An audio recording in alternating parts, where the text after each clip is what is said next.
शेतकरी मित्रांनो, कांदा उत्पादक शेतकरी बांधवांसाठी आताच्या क्षणाची सर्वात महत्त्वाची आणि मोठी बातमी. शेतकरी मित्रांनो, कांद्याच्या भावात वाढ होणार का? कांद्याचे भाव किती वाढणार, कशामुळे वाढणार? कांदा व्यापारी गुलाबशेख, कांदा आडत व्यापारी यांनी काय सांगितले आहे, सविस्तर संपूर्ण लाईव्ह अपडेट आपण या व्हिडिओच्या माध्यमातून जाणून घेणार आहोत. तरी महाराष्ट्रातील तमाम कांदा उत्पादक शेतकरी बांधवांना एकच विनंती राहणार आहे, व्हिडिओ शेवटपर्यंत बघा. अतिशय महत्त्वाचा हा व्हिडिओ जर आवडला तर नक्कीच लाईक करायला सांगा. पुढच्या चॅनलवरती नवीन असाल तर माझा महा हवामान आपल्या युट्यूब चॅनलला सबस्क्राईब करायला सांगा. चला तर मित्रांनो, व्हिडिओला सुरुवात करतो आहे. स्क्रीनवर बघू शकता 45,000 क्विंटल कांदा प्रति किलो उच्चांकी 72 रुपये दर. लासलगावमध्ये 54 तर सोलापुरात 72 रुपयाचा दर मिळाला आहे.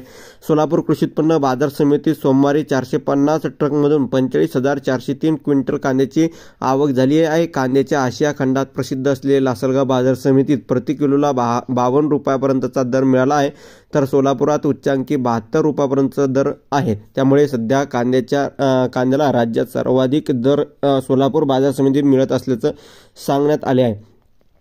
20 नोव्हेंबर रोजी महाराष्ट्रात विधानसभा निवडणुकीसाठी मतदान होते. त्या दिवशी कांदा बाजारपेठ बंद होती. त्यानंतर बाजार समितीत दररोज किमान 5,000 क्विंटल कांद्याची आवक कमी होत आहे आणि एकंदरीत सोलापूर जिल्ह्यासह शेजारील धाराशिव, लातूर, पुणे, सांगली, सातारा व या जिल्ह्यासह तेलंगणा, आंध्र प्रदेश व कर्नाटक राज्यातूनही कांद्याची आवक होत आहे. सोमवारी बाजार समिती 25,403 क्विंटलची आवक झालेली आहे आणि एकंदरीत कांद्याच्या भावात वाढ होण्याचे कारण बघू शकता. अतिपावसामुळे कांद्याचे नुकसान, दर स्थिर राहतील. कांदा व्यापारी गुलाबशेख, कांद्याचे आडत व्यापारी काय म्हणतात बघू शकता. यावर्षी सोलापूरसह राज्यातील सर्वत्र सरासरीपेक्षाही जास्त पाऊस झाला आहे.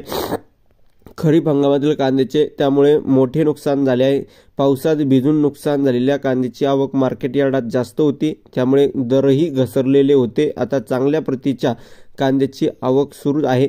शिवाय पावसामुळे कांदा पिकाचे मोठे नुकसान झालेले आहे, त्यामुळे यावर्षी दर स्थिर राहतील असं गुलाबशेख, कांदा व्यापारी आडत व्यापारी यांनी सांगितलं. धन्यवाद. Like subscribe.